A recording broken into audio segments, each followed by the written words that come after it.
doutrina da providência. Queridos, feche os seus olhos por um instante, vamos elevar os nossos pensamentos ao Senhor, rogando a Ele para que Ele venha nos direcionar. Pai, muito obrigado por mais um dia, mais uma noite, mais uma oportunidade de exaltarmos a Ti, ao Teu nome. Obrigado pela vida desses alunos que aqui estão, Senhor, que muitos num dia cansativo, puxado, estão aqui buscando crescer e aprender ainda mais de Ti, no conhecimento, na Tua graça, com fidelidade, comunhão, buscando, Senhor, o conhecimento para levar saúde para o seio da igreja, para a família, para a sua própria edificação. Obrigado por tudo, Deus. O Senhor é um Deus bom, maravilhoso, e que a nossa consciência e reflexão através desse estudo aumente em relação ao que é a providência do Senhor nas nossas vidas e em tudo que o Senhor trouxe à existência. Muito obrigado, Deus seja conosco, em nome de Jesus. Amém. Amém, queridos? Eu vou pedir para que você abra sua Bíblia. Nós vamos usar um texto, que é o texto de Colossenses. Colossenses, capítulo de número 1, versículo de número 17. Colossenses, capítulo 1, versículo de número 17.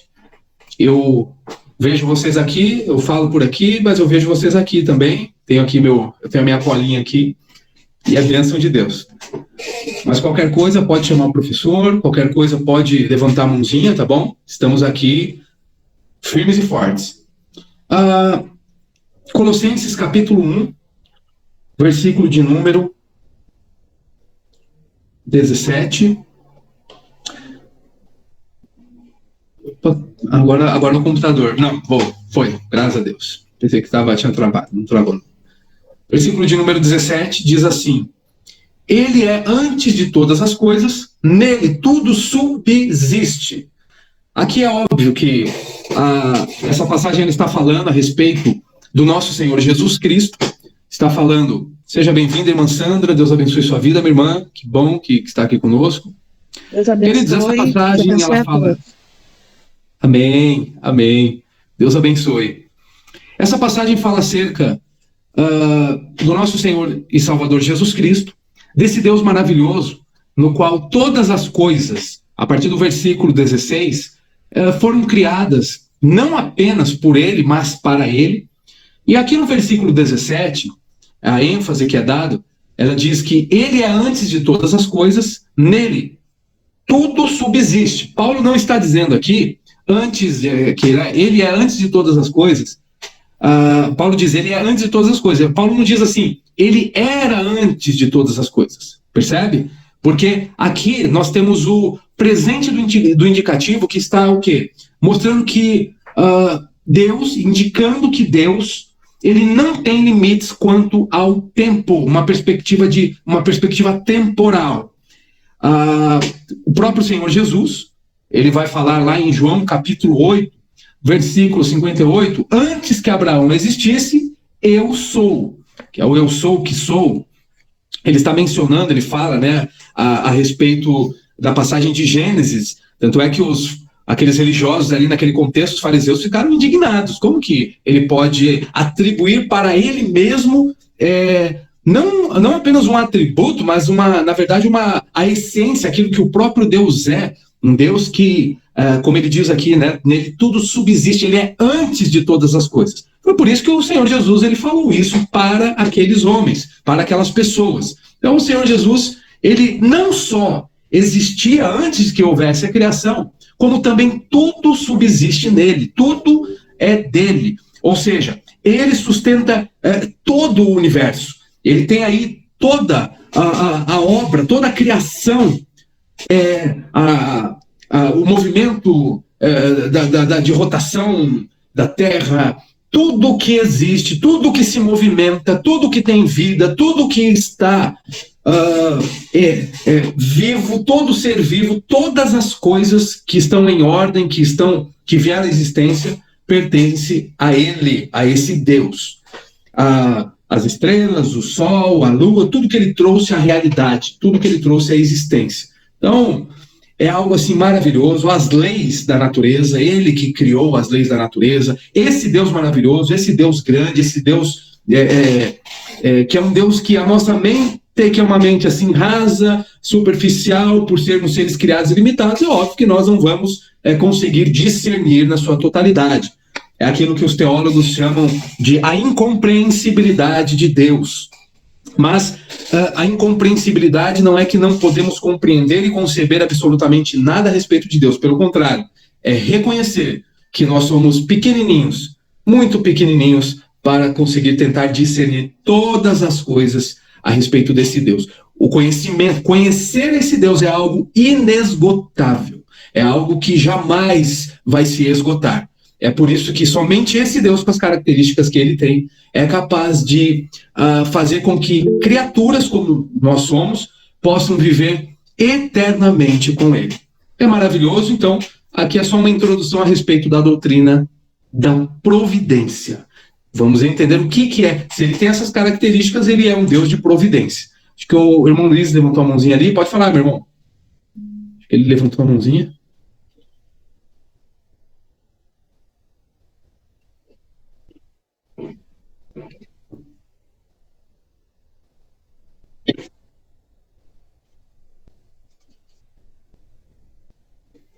Maravilhoso.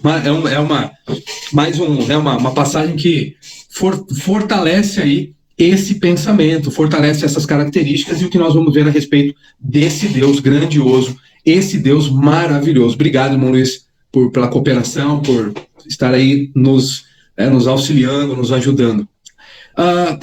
Como nós somos pessoas, os irmãos são pessoas tementes ao Senhor, nós devemos sempre pensar em algo, que nós temos que estar atentos, queridos, porque há várias maneiras de encarar o mundo. Precisamos compreender que as pessoas elas tentam dar diversas respostas para os problemas que enfrentam no dia a dia, que enfrentam nesse mundo.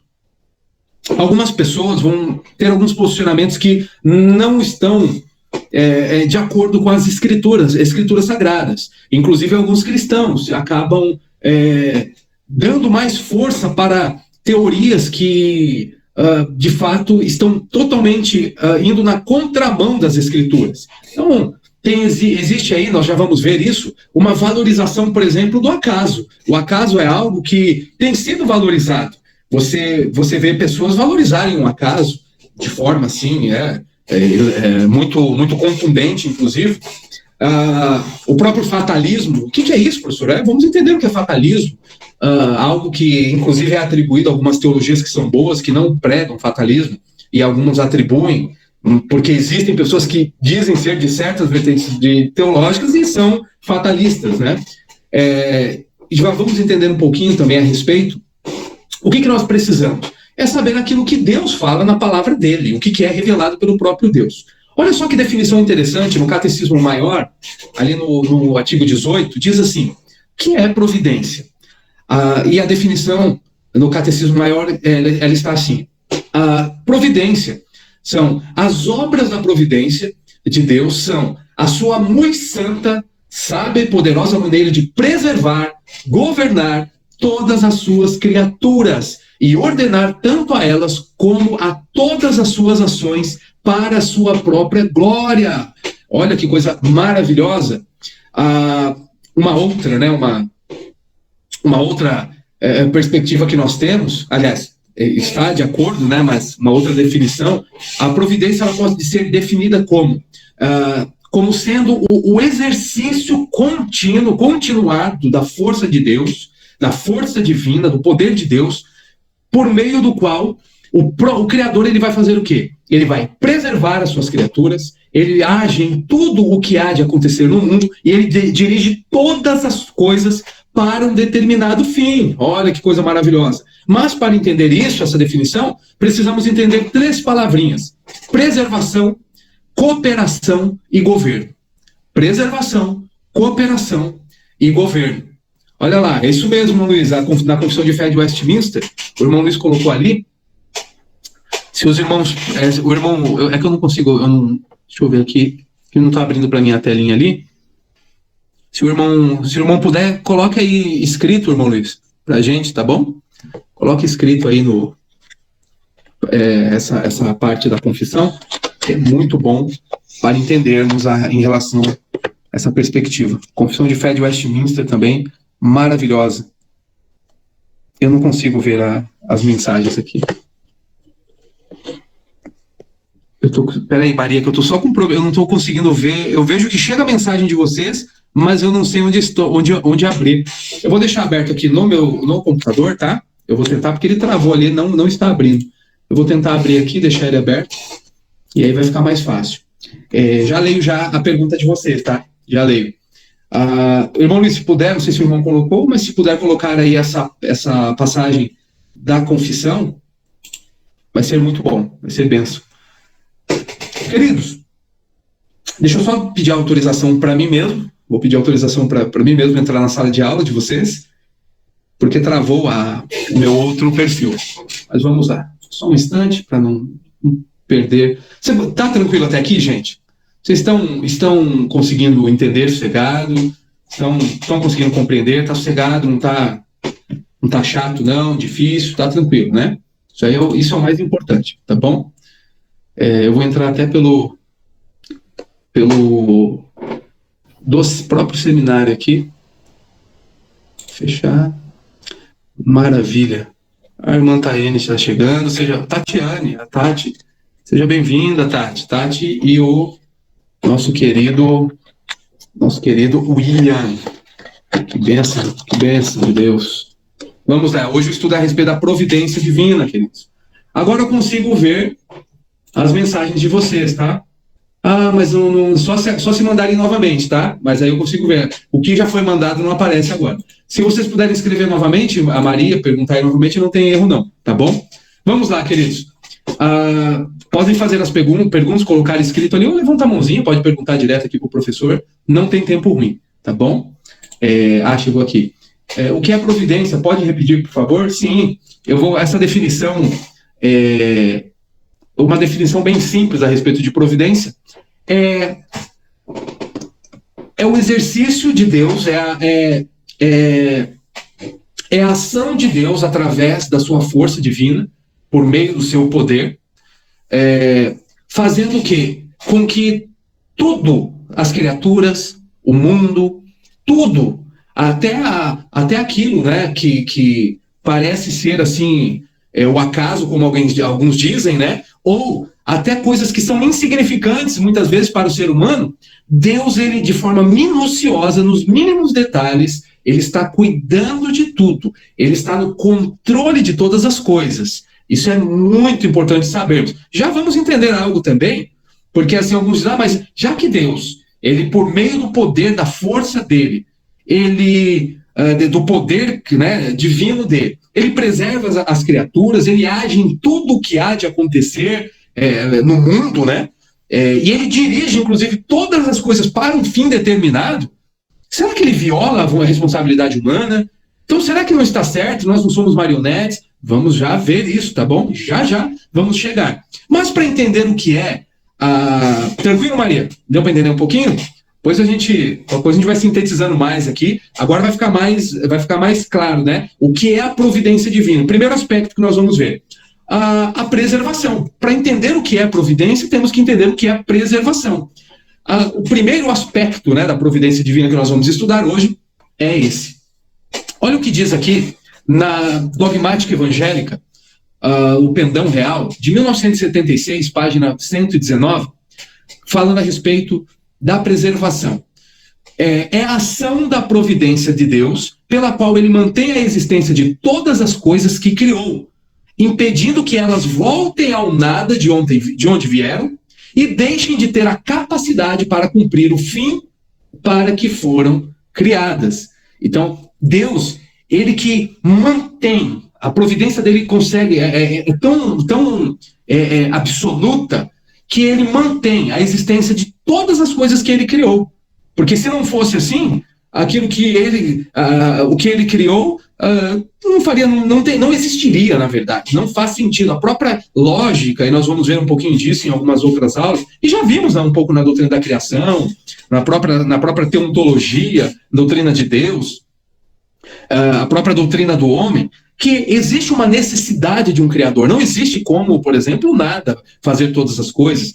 E esse Deus que criou todas as coisas, ele está no controle, ele está inclusive impedindo que essas coisas, né, que ele criou, todas as coisas que ele criou, e eu não estou falando de forma pejorativa, coisas de uma forma abrangente, não voltem a ser um nada, não tem como, né? Alguns acreditam que a morte, a pessoa morreu e vai ficar aí, né? Vai acabar, vai voltar a ser um nada, né? Ou, porque o ateísmo, por exemplo, que uma das características, né?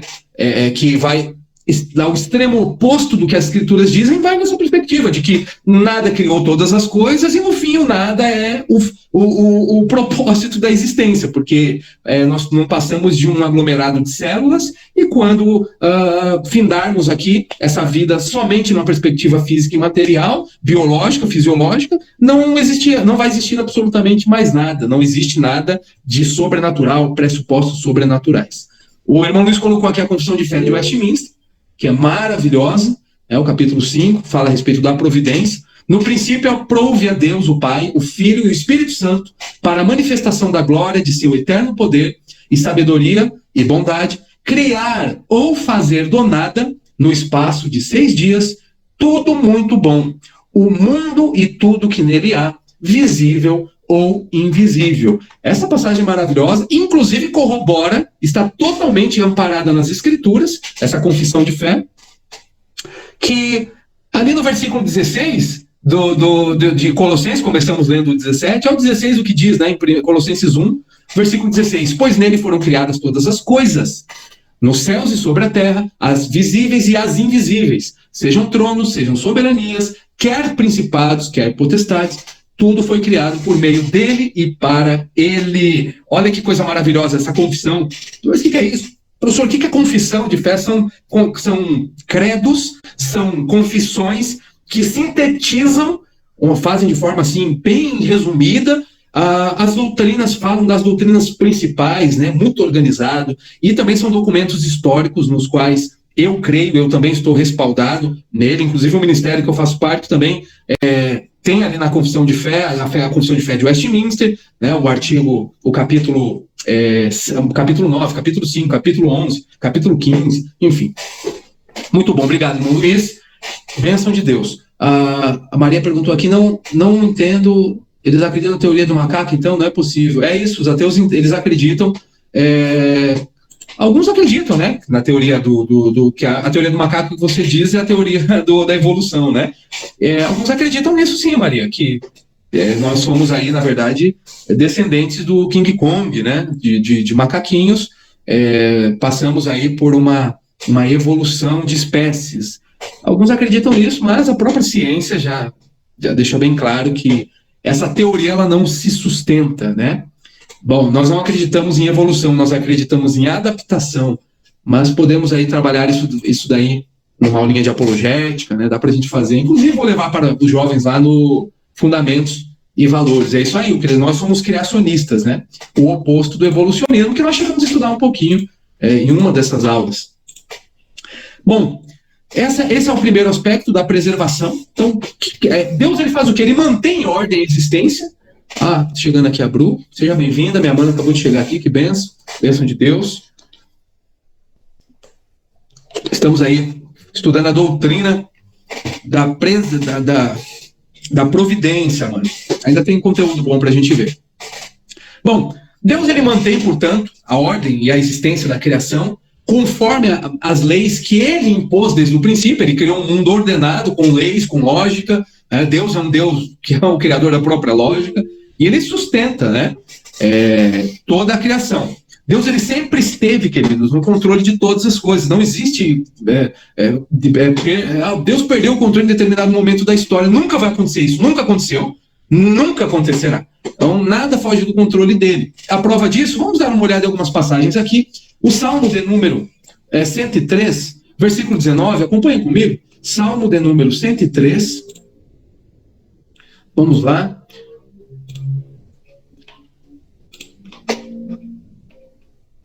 O versículo é o versículo 19, diz assim: nos céus o Senhor estabeleceu o seu trono e o seu reino domina sobre tudo. Aqui é o salmista, Davi, salmo de Davi, atribuído a Davi. E olha só, ele diz que o Senhor, ele é rei em seu trono. Ele está falando desse Senhor como que é o rei do trono. Trono nos céus.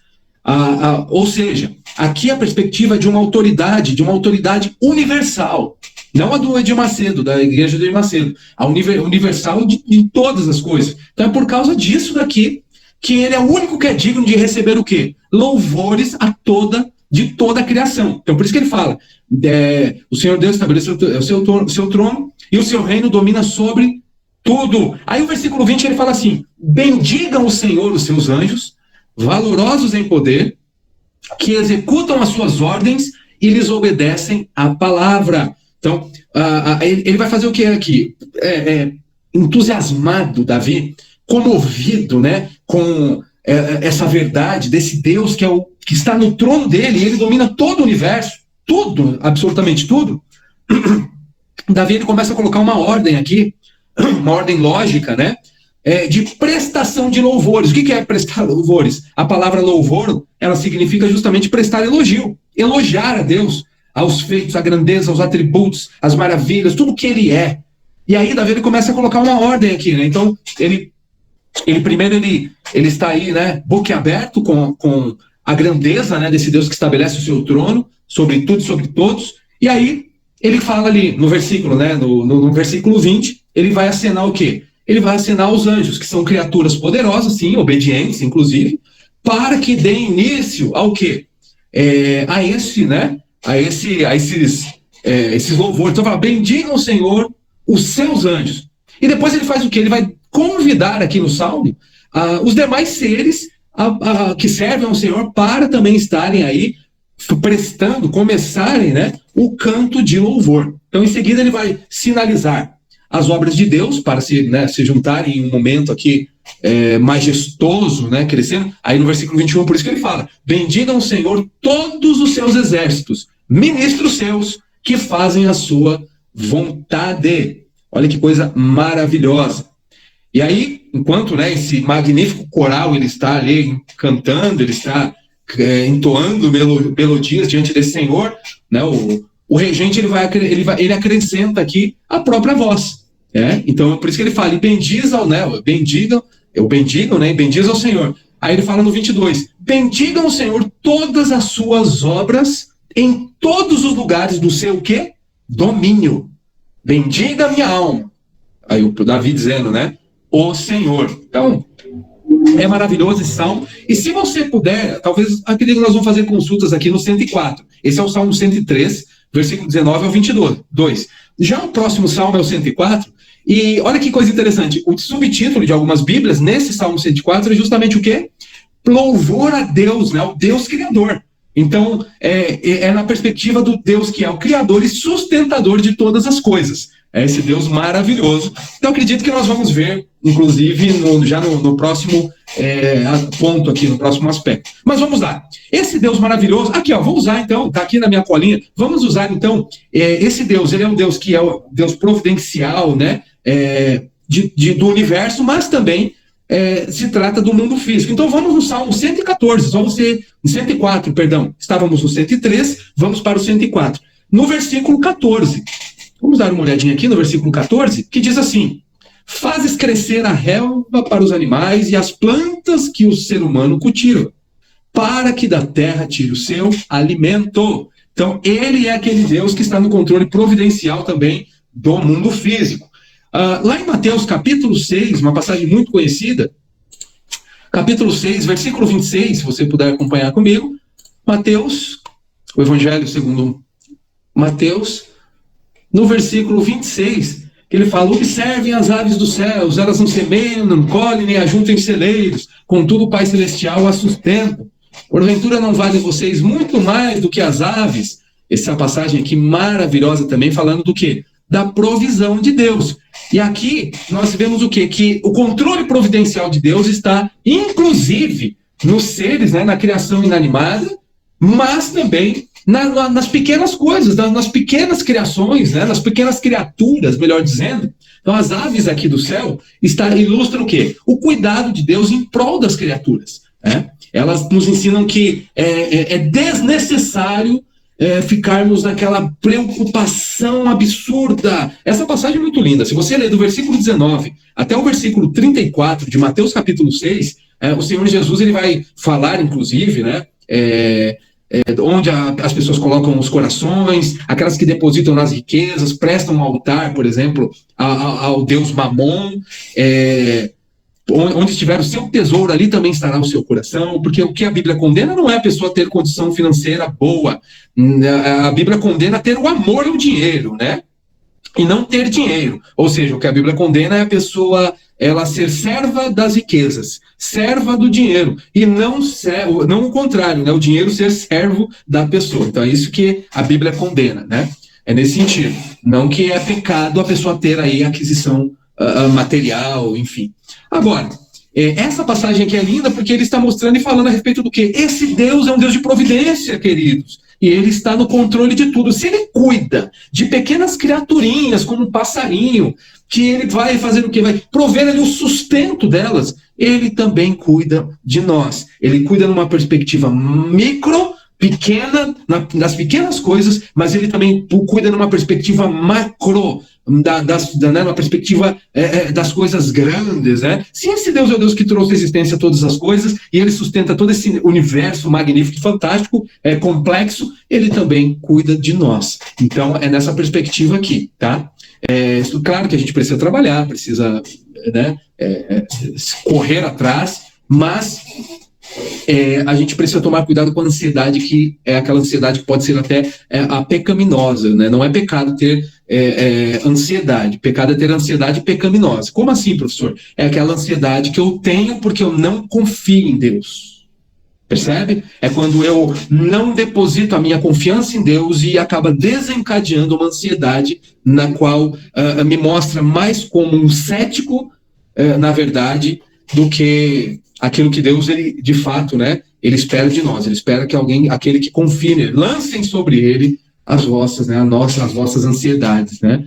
Não estejais inquietos por coisa alguma, antes as vossas petições sejam em tudo conhecidas diante de Deus, pelas orações e súplicas, com ações de graças, e a paz de Deus, queridos, a paz de Deus que excede todo o nosso entendimento, toda a nossa perspectiva humana, toda essa limitação que nós temos, é um paradoxo, mas ele deixa bem claro que a paz de Deus, que excede todo, né, o nosso entendimento, guardará os nossos corações, as nossas mentes em Cristo Jesus. Então, podemos descansar nesse Deus, sim, podemos. Filipenses capítulo 4, Maria, versículo 6 e 7. Passagem maravilhosa. Por quê? Olha só, lá em Atos 17, 26, tem algo também interessante. Esse Deus também é o Deus que, né, cuida, tem o controle de toda a humanidade. Por quê? Porque olha o que ele fez. Atos 17, versículo de número 26.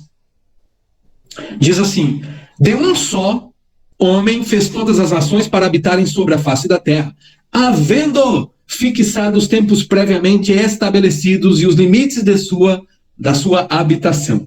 De um só ele fez todos os povos, né? Todas as nações. Quem é esse um só? Adão. E ele diz assim: para habitarem sobre a terra, havendo fixado os tempos previamente estabelecidos e os limites de sua habitação. Ele sabia que nós estaríamos exatamente nessa era, nesse momento aqui. Se ele quisesse ter nos colocado no período da Reforma Protestante, no período da era ali medieval, da patrística, se ele quisesse ter nos levado para a pré-história, ele teria feito assim. Não há ninguém que vem por acaso nesse mundo. Todos que já vieram, que estão e vão vir, para Deus já existe o conhecimento da existência das pessoas. Ele não é onisciente, queridos. Ele sabe de tudo. Esse é um atributo divino. Nós estudamos isso. Ele sabe de todas as coisas. É maravilhoso. Percebe que dá para entregar assim, né, os nossos corações para esse Deus? Fala assim: Senhor, eu confio. Né? Está aqui, Senhor. Eu confio. Porque é um Deus que sabe de tudo. Ele está no controle de tudo. É maravilhoso. É maravilhoso. Olha só. Ainda, esse Deus, ele está no controle providencial do quê? No nascimento do ser humano. Olha que lindo aqui essa passagem. Salmo 139. É uma passagem belíssima, queridos. Versículo 13. Inclusive, essa passagem aqui, nós fazemos, né, uma apologia aí contra o próprio aborto, né? É uma passagem que nós podemos usar contra essas leis aí do inferno que querem legalizar o aborto. Versículo 13 diz assim: pois tu formaste o meu interior, tu me teceste no ventre de minha mãe. Olha o que diz no versículo 16, que coisa magnífica. Os teus olhos viram a minha substância ainda informe, e no teu livro foram escritos todos os meus dias, cada um deles escrito e determinado, quando nenhum deles ainda existia. Olha que coisa linda, maravilhosa. Aqui nós vemos no versículo, o 14 também é lindo, né? Graças te dou, olha que lindo, visto que de modo assombrosamente maravilhoso me formaste. As tuas obras são admiráveis e a minha alma o sabe muito bem. É muito lindo, é uma passagem maravilhosa. Aqui, queridos, por conta, né, o Davi ele está se concentrando aqui na onipotência de Deus, na onipotência divina, que é demonstrada por meio do quê? Do desenvolvimento maravilhoso de uma vida no ventre, de um bebezinho. É isso, no ventre da mamãe. Olha que coisa maravilhosa, né? Uma partícula de matéria aqui, a menor pingo, né? Um pinguinho ali de uma letrinha se encontram programadas dentro aí das características futuras de uma criança. Esse Deus, ele sabe a cor de pele, ele sabe os olhinhos, ele sabe o cabelinho, ele sabe as feições, ele sabe como serão as habilidades inatas do ser humano, os dons que ele vai ter. Ele já nos conhecia, queridos. Ele já sabia, foi ele que nos criou. Isso é muito lindo. Isso aqui é base também para que nós venhamos como cristãos jamais aceitar o aborto. Jamais aceitar o aborto. Ele é inadmissível aos olhos de Deus. É uma abominação. Olha o que o salmista diz: os teus olhos me viram, os seus olhos viram a minha substância ainda informe. Aqui no versículo 16 tem algo fantástico. Quando ele fala sua substância informe, Davi ele está empregando aqui um termo que descreve o quê? Mais ou menos uma espécie de um embrulhinho, sabe? No termo hebraico. Mas em qual sentido? Não é pejorativo, é claro, mas didático, para a gente tentar compreender. A palavra denota-se muito mais aquilo que é um dom, é um tom, né, adequado ao quê? A um embrião, a um feto, de fato. Percebe? É exatamente isso que o salmista está falando. Ou seja, no qual todos, né, os membros do corpo que se encontram ali, dobradinhos, né? Quando ele está ali como um feto, que está tendo todo o desenvolvimento dele, é nesse sentido. Se pudéssemos, assim, ele fala minha substância, mas se pudéssemos, grosso modo, traduzir, é exatamente essa ideia, um feto, é um embriãozinho. Então, é maravilhoso. Esse Deus nos conhece dessa forma. É dessa forma. Se você não sabia disso, pode saber, porque isso aqui é bíblico. É bíblico. Nós estamos respaldados pela Bíblia.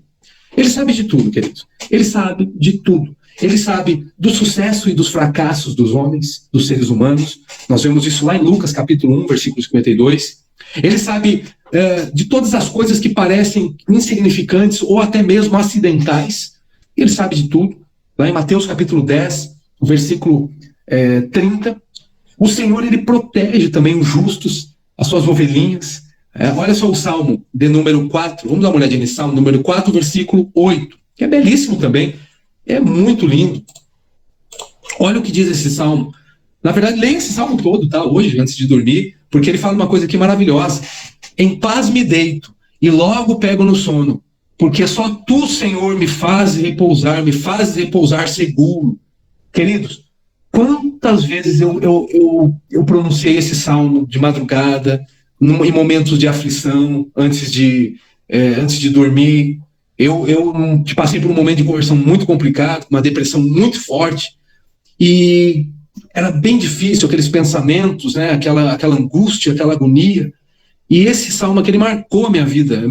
Jamais vou me esquecer, porque eu dormia recitando ele, a paz ali entrando, sabe, no meu coração. Faça isso, sabe, quando vier aquele não só nos momentos de aflições, né, mas também em gratidão ao Senhor. É muito bom, é maravilhoso poder, né, deitar e pegar no sono, logo pegar no sono, porque tu, Senhor, Ele que nos faz repousar, né, em segurança, de forma segura. Isso é maravilhoso, é muito bom mesmo, queridos.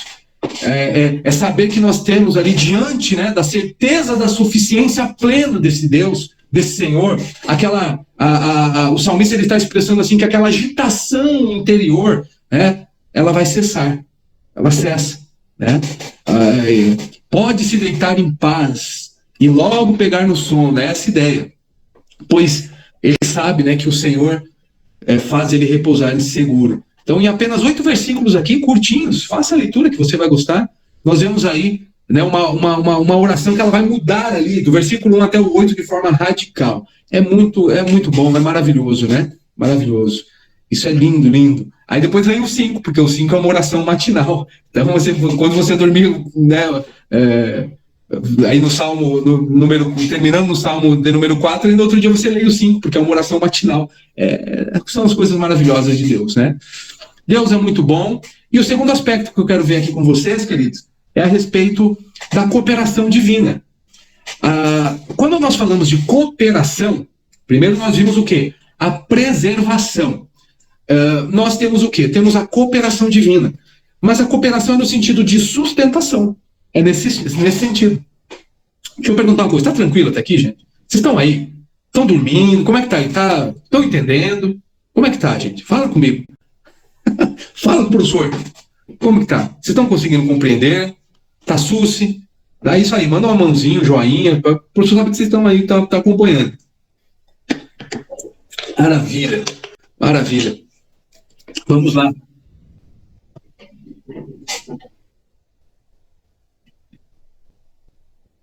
Exato, meu irmão. É isso. Esse Deus bom, esse Deus maravilhoso. Depois da última aula, né? Uma aula com um tema espinhoso, né? A doutrina do inferno. A gente precisava de um pouquinho de bálsamo para as nossas almas, que é importante, né? Porque o evangelho, né, a palavra de Deus, ela tem uma totalidade.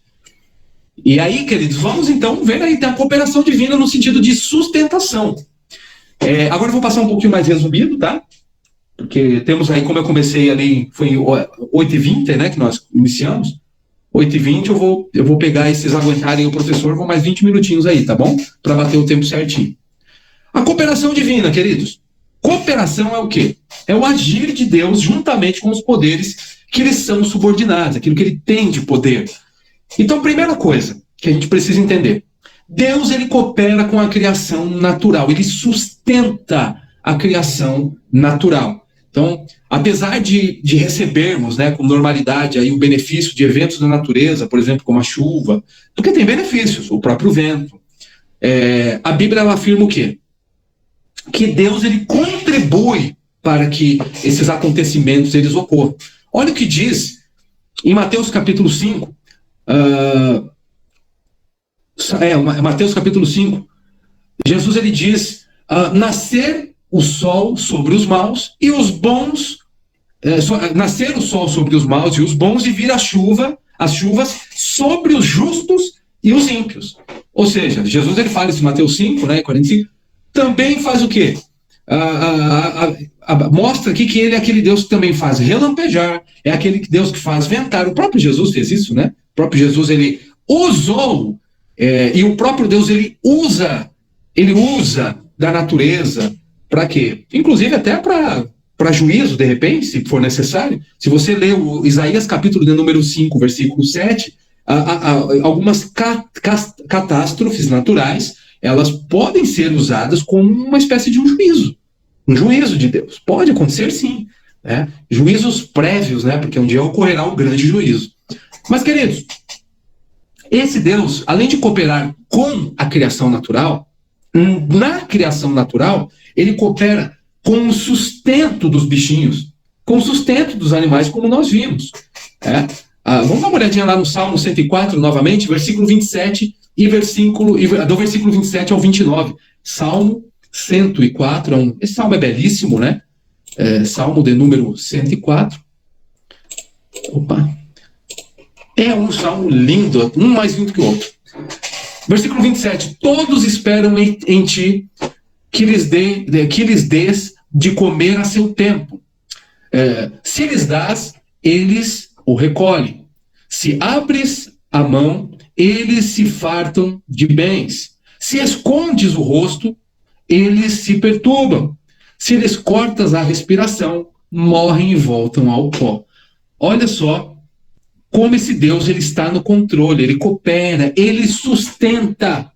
Tem uma frase, vou parafrasear uma frase do R.C. Sproul, que é um homem de Deus, um teólogo fantástico. R.C. Sproul ele diz que só pelo fato de estarmos respirando, né, no dia de hoje, teríamos que ser mais gratos do que tudo, porque é dom, uma dádiva, é misericórdia, é cooperação de Deus, é sustentação de Deus para nós, né? Então isso é maravilhoso.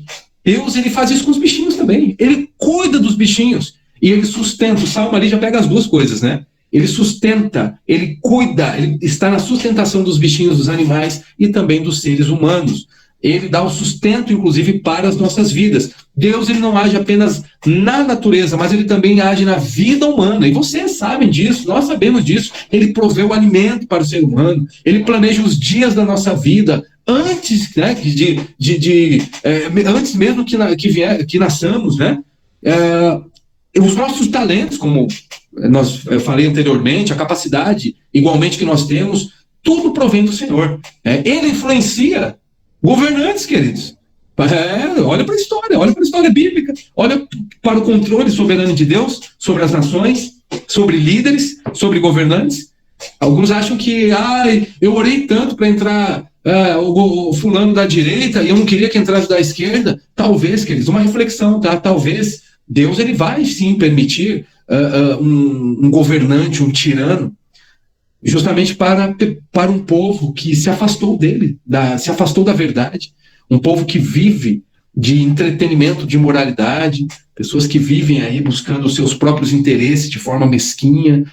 O Brasil ele tem tudo para ser uma bênção, mas a nossa cultura, a apostasia, olha os escândalos, posso falar como protestante, né, como evangélico, olha os escândalos que nós vemos nas igrejas, né? Isso tudo desagrada o coração de Deus, isso tudo vai fazendo com que o próprio homem ele vai entesourando, né? Ele vai acumulando ira para si, como o apóstolo Paulo fala, para si mesmo, né? Ele vai acumulando ira para si mesmo. Isso é muito sério. Mas Deus está no controle de tudo, inclusive esse controle aí de influenciar, né? Ele está aí, lembra do faraó? Deus endureceu o coração de Faraó. Deus não coloca o mal, ele não infunde malignidade. Nós vamos ver isso mais para o final do curso, na doutrina do problema do mal. Mas só uma préviazinha, Deus ele não coloca, como que alguém que só é todo bem e só emana bondade, amor, ele só tem bondade, ele pode infundir o mal? Ele não vai infundir o mal. O mal ele já está por si só. Esse é um dos aspectos, né, do problema do mal no próprio ser humano. Deus não precisa colocar o mal no ser humano. Então, também, olha o que a Maria falou, que coisa linda. Ele permite, Maria, Deus permite algumas coisas para nos ensinar, exato. Até o mal é didático. Mas isso fosse tudo bem. Seríamos um bando de filhos mimados, né? Um bando de filhos mimados. Vamos ver se é bem legal. Na doutrina do mal vai ser bem interessante aí entendermos a respeito da doutrina do mal. O que é, né, o mal? Como que pode existir esse Deus bom e poderoso e o mal ao mesmo tempo? Deus também orienta as decisões dos cristãos, dos crentes, né? Ele orienta, você vai ver isso em algumas passagens bíblicas. José, ele reconhece, lembra José do Egito? Ele reconhece que Deus o enviou ao Egito. Ele sabia que foi um propósito do próprio Deus. Né? Em Provérbios, capítulo 21, os escritos ali dizem que o coração do rei ele está nas mãos do Senhor. Pois é, queridos, esse Deus ele está no controle de tudo. Tem gente que acha que não, mas ele está sim. Né? É esse Deus que preserva todas as coisas de sua criação. Tá bom? Até aqui tá tranquilo, sossegado. Agora eu vou falar umas coisinhas aqui, né?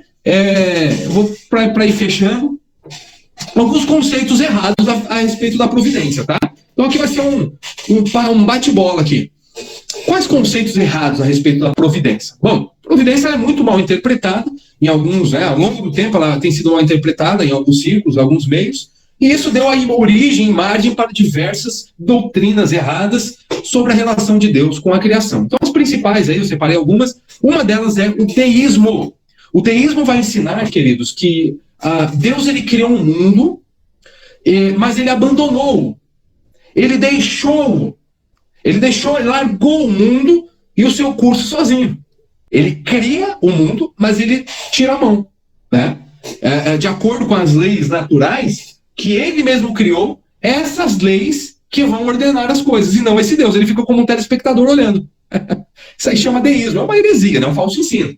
Então, para os deístas, Deus ele não está presente para manter o governo, né, e governar o mundo. Então essa visão entende que Deus ele criou o mundo e se afastou dele. Então um exemplo disso é a analogia que eles fazem, né, que nós usamos para falar do deísmo, do relojoeiro. O relojoeiro ele cria o relógio, faz todo o relógio bonitinho, funcionando, aí o que ele faz? Ele dá corda no relógio e larga. Deixa o relógio aí viver ali, funcionar, né, melhor dizendo, até acabar as baterias, né? Isso é um ensino totalmente equivocado com as características do Deus que nós cremos, né? Então, o mundo não funciona como uma máquina igual ao relógio. Não é isso. Está errado, equivocado, né? Tudo o que acontece, segundo os deístas, está de acordo com as causas que são secundárias, que já são incorporadas, né? Então, a causa primária, que é Deus, não apita em nada, somente as causas secundárias. Toda a criação é o que apita aí, né? Isso é um absurdo, é uma coisa assim inconcebível. Um outro ensino errado a respeito da providência é o dualismo, que entende que o mundo ele é governado por dois poderes, duas forças cósmicas. Um é bom e outro é mal, e tudo que é bom emana desse Deus bom, tudo que é mal emana desse Deus mal. Então Deus seria o poder bom que divide o universo, né?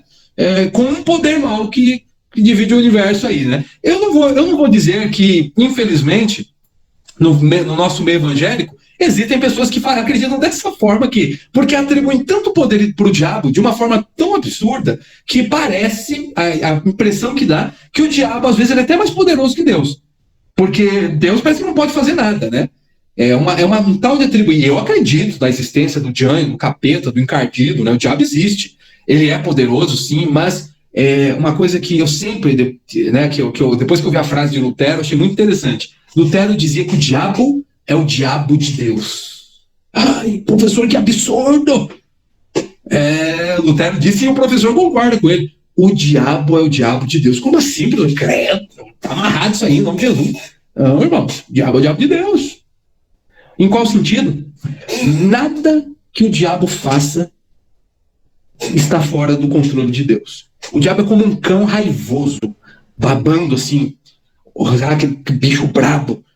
Mas esse cão raivoso ele tem uma coleira que vai limitar ele. O diabo não pode fazer tudo o que ele quer. Percebe? É só você ver a história de Jó, por exemplo. A limitação. Não precisa ter medo não, Maria. Sabe por quê? Porque Deus está no controle. Tenha medo não. O diabo ele não é mais poderoso que Deus, não. Isso é pelo contrário, para a gente descansar os nossos corações. Porque Deus não permite que o diabo faça o que ele quer, do jeito que o povo acha.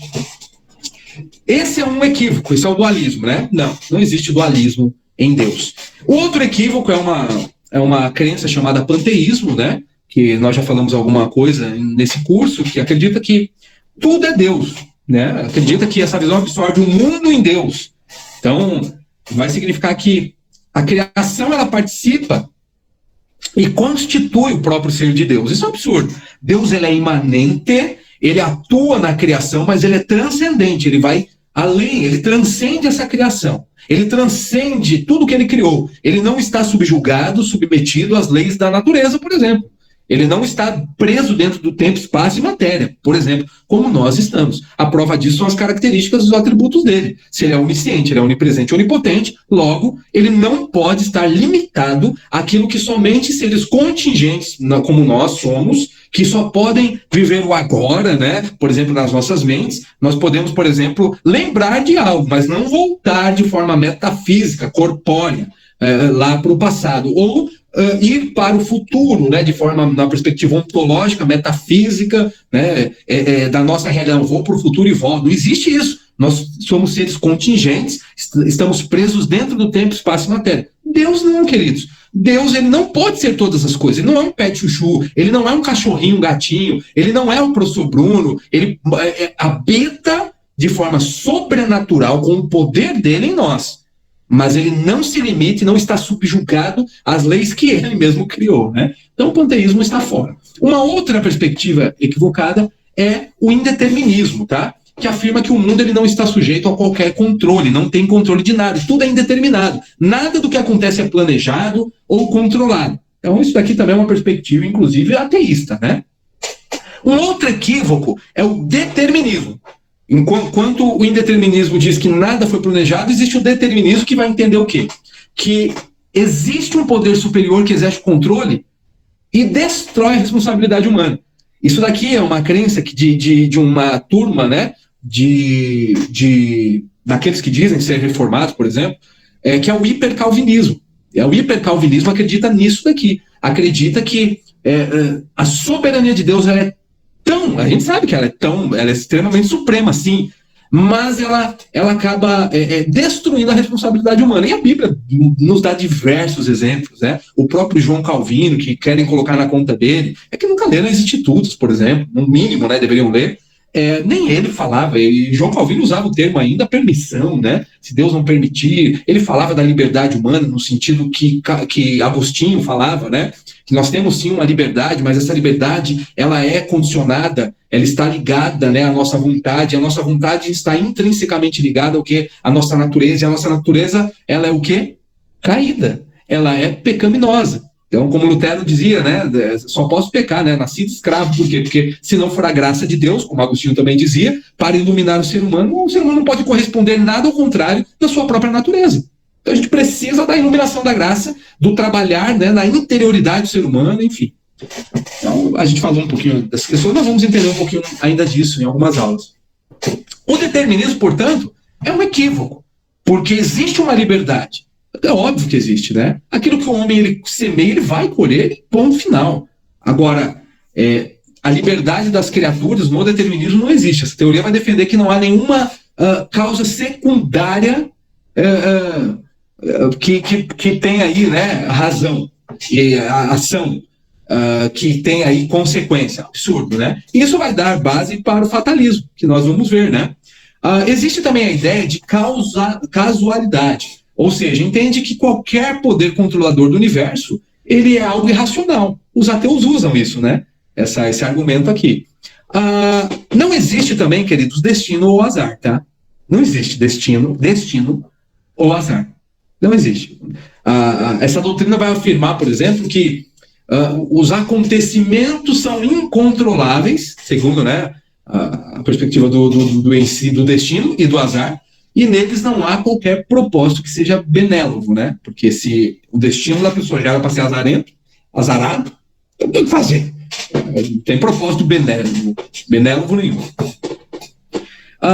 Existe aqui as duas últimas, né? Que é o fatalismo e o casualismo, que é um problemão. Então o determinismo vai te levar a pessoa ao fatalismo. Por quê? Fatalismo é aquela doutrina que, segundo os fatalistas, os acontecimentos eles são fixados com antecedência pelo próprio destino. Então, nada que o ser humano ele faça vai ter significado. É uma perspectiva, por exemplo, dos filósofos estoicos. Os estoicos, eles tinham uma, claro, muito mais sofisticada, né? O fatalismo, assim, era uma perspectiva fatalista, mas era muito mais sofisticado do que e os ensinamentos, né, tem muitos ensinamentos fantásticos, né? É só você usar, queridos, 1 Tessalonicenses capítulo 5, 1 Tessalonicenses 5:21, né? Examinai tudo e retende o bem. Tem coisas que dá para aproveitar. Esse livro aqui, até aproveitar de um estoico, tá? Eu vou indicar para você. Esse livro aqui, Meditações do Marco Aurélio. Marco Aurélio. Meditações de Marco Aurélio. Foi um filósofo, assim, genial. Genial. Existem lições maravilhosas para aprendermos com esses homens, né? Professor, mas não era pagão? Tudo bem, mas você vai usar ali as lentes, né, do Evangelho, leu, traz o que é a verdade. Sabe por quê, querido? Porque toda a verdade é verdade de Deus, independente de quem fale. É verdade de Deus. Pode ser até o ímpio. Você já não viu? Mas não acredito em Deus. Mas você vê ateu aí que tem valores, né? Bebe da moralidade cristã, defende, inclusive, mas fala que é ateu. Mas defende a verdade. E a verdade de quem? De Deus. Vamos lá. O fatalismo, portanto, ele nega o quê? A liberdade da própria autoconfiança humana. Ele substitui a providência divina pelo destino. Então é um equívoco, é um erro. E os hipercalvinistas, eles acreditam nisso. Mas são hereges, né? Pessoas que pregam isso. Isso está de desacordo com as características de um Deus, que ele é soberano, mas existe uma responsabilidade humana. São duas verdades bíblicas que se chocam, né? Mas Deus, né? Aí é por isso que a gente precisa entender que Deus, ele é o único que tem condições reais e epistêmicas para conseguir conciliar as duas coisas. Ele é maravilhoso, queridos. E por último, existe o governo de Deus. Se nenhuma dessas teorias, nenhuma dessas doutrinas que nós vimos são verdadeiras, o que nós vimos que é verdadeiro é o quê? É a própria preservação de Deus. A preservação, a sustentação. E por último, nós temos o governo de Deus. A definição de governo é o quê? É a execução dos planos projetados por Deus na eternidade. Este governo tem a ver com a direção, propósito e meta que Deus ele vai designar para cada componente da criação e para o todo da história. Isso é fantástico, queridos. Deus ele está no governo de tudo. Ele governa. A expressão governo de Deus significa que o Senhor ele dirige todas as coisas para um fim específico, para o cumprimento do seu propósito. Imagine um transatlântico, um Titanic, um barco assim gigante, fazer um cruzeiro, né? A Cris jamais, minha esposa, meu Deus do céu, só se dopar a mulher, colocar ela lá com Dramin, né? Dizem que Dramin dá sono, e nem avião e nem navio. Eu gostaria de experimentar, né? De passear, ter a experiência. Mas vamos imaginar que o mundo ele é um transatlântico. Vamos imaginar que ele é um grande navio. Dentro do barco desse navio, nós temos ali as nossas ações, as nossas responsabilidades, nós temos as nossas vontades, nós temos a nossa liberdade dentro desse barco. Nós nos relacionamos, aquilo que nós semeamos nós vamos colher. E esse barco ele tem um destino, sim. Mas em qual sentido? O destino é um ponto de chegada. Ele tem uma saída e ele tem uma chegada. Esse mundo também, ele teve um ponto de partida. E ele também tem uma chegada. E nós vamos chegar, nós vamos chegar nessa chegada, redundante, né? Nós vamos chegar nessa chegada nos estudos aqui também, para entender melhor, mas um dia vai ser estabelecido definitivamente, né, essa chegada. Mas esse Deus, mas esse barco, ele tem um piloto. Ele não está desgovernado. Ele tem um capitão. Ele tem alguém que conhece o trajeto, a rota. Ele sabe qual é o destino, que alguns acreditam que é final, né? Mas não é o destino final. Pelo contrário. Nem, como nós vimos na doutrina do próprio inferno, né? Nem para o ímpio, que vai eternamente ter um propósito ali. Quanto mais para o salvo. Esse capitão, ele tem nome. Esse capitão, na verdade, eles são três, né? É Pai, Filho e Espírito Santo. Ele está no controle. Ele conduz toda a história. Todo o trajeto. Todo o plano. Ele está controlando todas as coisas. Ele não perde de controle absolutamente nada. Ele é um Deus que está no governo de acordo com o seu decreto. O que é um decreto? Não é o determinismo que nós vimos rígido, não é um fatalismo. Decreto é algo que na mente de Deus já aconteceu. Decreto é algo que foi estabelecido desde toda a eternidade por Deus. É exatamente isso que é um decreto, que é algo que na mente de Deus já aconteceu. E existe uma ordem lógica dos decretos. Quando Deus ele trouxe à existência todas as coisas, ele vai fazendo o quê? Ele sabia, ele ia criar ali os anjos, e Satanás ele ia desobedecer. Ele sabia que a própria criação humana teria as consequências que teve. Sim, ele sabia. Mas ele quis criar, e diferente do que as pessoas acham, não foi de mal a pior. As coisas não foram de mal a pior. Seria de mal a pior se ele tivesse criado seres autômatos, sem vontade própria, marionetes. Aí seria melhor ele ter ficado com os animais, mas Deus ele criou seres com atributos que nós já vimos. Nós entendemos isso. E justamente por criar seres com essas condições, ele criou seres para um mundo específico. E um único mundo que comportaria e possibilitaria a perspectiva de existência e de sobrevivência para esses seres que ele criou. É justamente por isso que as coisas aconteceram como aconteceram. Vamos entender melhor o problema do mal, tá, gente? Prometo para vocês que vamos entender melhor aí essa questão. Mas o que é mais interessante é o quê? É que Deus ele está no governo de tudo.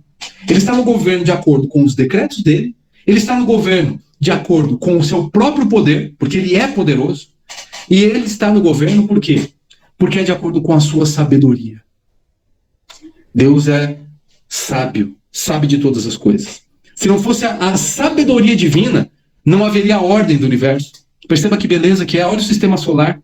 Se fosse a Terra, fosse pouquíssima, mas pouquíssima coisa mais próximo do Sol, não existiria vida aqui. E se fosse um pouquinho mais distante da Terra, não existiria vida aqui, seria impossível.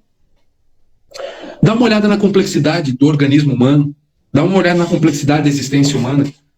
A própria gestação, que coisa mais linda, maravilhosa. Dá uma olhada num beija-flor. Dá uma olhada na beleza de uma rosa, de uma flor. Eu gosto de tulipa, né? Antes de ser calvinista, eu já gostava de tulipa. Agora eu gosto ainda mais, que é muito lindinho, né? A tulipa é maravilhosa. Olha a beleza de uma flor, de uma margarida. Olha a beleza da criação. Olha a beleza dos relacionamentos quando são ordenados. Olha a beleza do nosso relacionamento quando ele é ordenado em Deus. Queridos, Deus ele está no controle de tudo. Ele está governando todas as coisas. Ele não perdeu o controle. Ele continua no controle. E eu quero encerrar com um versículo, que é esse versículo aqui, de Romanos capítulo 8, uma passagem bem conhecida. E eu encerro aqui a aula. Romanos capítulo de número 8, versículo. É o versículo 28.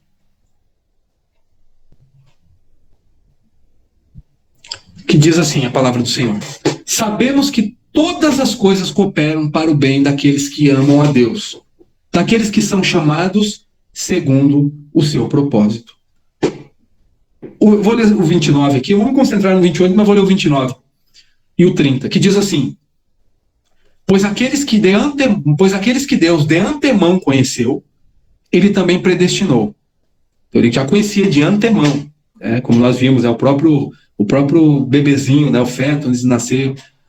Pois aqueles que de antemão conheceu, Deus conheceu, ele também predestinou para serem conformes à imagem de seu filho, a fim de que ele seja o primogênito entre muitos irmãos. E aos que predestinou, a esses também chamou. Então ele predestina, ele chama. E aos que chamou, ele também justificou. Ele justifica. Por quê, queridos? Nós vamos ver na próxima aula. A justificação em Cristo Jesus. E aos que justificou, a esses também glorificou, ele salva. Ele salva suas ovelhinhas, os seus eleitos, ele salva os seus. Mas se concentre comigo aqui, no versículo 28. Que beleza, que maravilha. E aí eu encerro. Ele fala que Deus ele faz todas as coisas cooperarem para o bem daqueles que o amam, daqueles que são chamados segundo o seu propósito. Olha que coisa maravilhosa. Talvez nem sempre pareça, ser esse o caso, né? Olha, você fala, meu Deus, quantas vezes nós passamos por momentos de aflições, de angústia, de tragédia, de decepções, de frustrações, de abandono, de tristeza profunda. E aí nós nos perguntamos, essa dor aqui ela vai resultar em quê? Onde? Qual a finalidade disso? Mas é o que a Maria falou, Deus ele tem coisas que nos permite para nos ensinar. E aqui é interessante nessa passagem, porque o versículo seguinte ele vai dar a resposta. Pois aqueles que Deus de antemão conheceu, ele também predestinou para serem conformes à imagem de seu filho. Queridos, isso daqui é maravilhoso. Queridos irmãos, queridos amados alunos, infelizmente caiu a conexão bem no finzinho, mas nós vamos aqui encerrar essa aula e eu gostaria de finalizar agradecendo a participação de cada um de vocês, mas também reforçando esse último aspecto, esse último ponto, de que o nosso Deus ele está no controle de tudo. Ele está no controle de todas as coisas. Guarde isso no seu coração, confie nesse Deus. Ele é um Deus maravilhoso. Ele fez todas as coisas para o bem daqueles que o amam. aqueles que foram chamados segundo o seu propósito. Ele está no controle de tudo. A vida, queridos, a nossa vida não é controlada por forças impessoais, pelo acaso, não existe destino, a sorte, né, o azar, mas ela é controlada por um Deus maravilhoso, um Deus pessoal, um Deus que é amoroso demais para ser insensível e sábio demais para errar. Ele não jamais ele erra, jamais ele deixará de fazer algo para o bem daqueles que ele ama e que o amam também. Confie nesse Deus, coloque seu coração nele, que Deus te abençoe grandemente, e se Deus permitir, estaremos juntos na próxima aula. Um beijo no coração de cada um de vocês. Amém, queridos? Deus abençoe. Ainda ficou a Jéssica, tá aí? A Lúcia. Vocês voltaram, alguns voltaram aqui. Muito bom, queridos. Obrigado, viu, pela presença de vocês. Uma bênção do Pai, uma bênção de Deus. E semana que vem tem mais. E semana que vem nós vamos entender algo maravilhoso que é a respeito de Jesus, tá bom? A respeito da cristologia. Perdoe aí, caiu a conexão, já estava encerrando, mas Deus está no controle, tá bom? Deus abençoe grandemente vocês. Uma boa noite. E estamos juntos aí, se Deus permitir, tá bom? A Jéssica encontra amanhã, eu acho, né, Jéssica? Jéssica, Maria, acho que nós vamos encontrar vocês, não sei se é amanhã, como é que vai ser. Ser bênção de Deus. Mateus, a paz do Senhor, querido. Irmã Sandra está firme e forte aí também. Irmã Lúcia, Deus abençoe sua vida, viu? A irmã Jéssica, Deus abençoe grandemente. Tati, William, beijo no coração de vocês, queridos. Deus abençoe grandemente, tá bom? Tamo junto, vocês são bênçãos. E Luiz, obrigado mais uma vez, viu, meu irmão? Obrigado aí pela força. Obrigado. Irmão é bênção. Irmão tem nos ajudado, nos auxiliado bastante, viu? Beijo, um abraço no coração de cada um de vocês. Uma boa noite.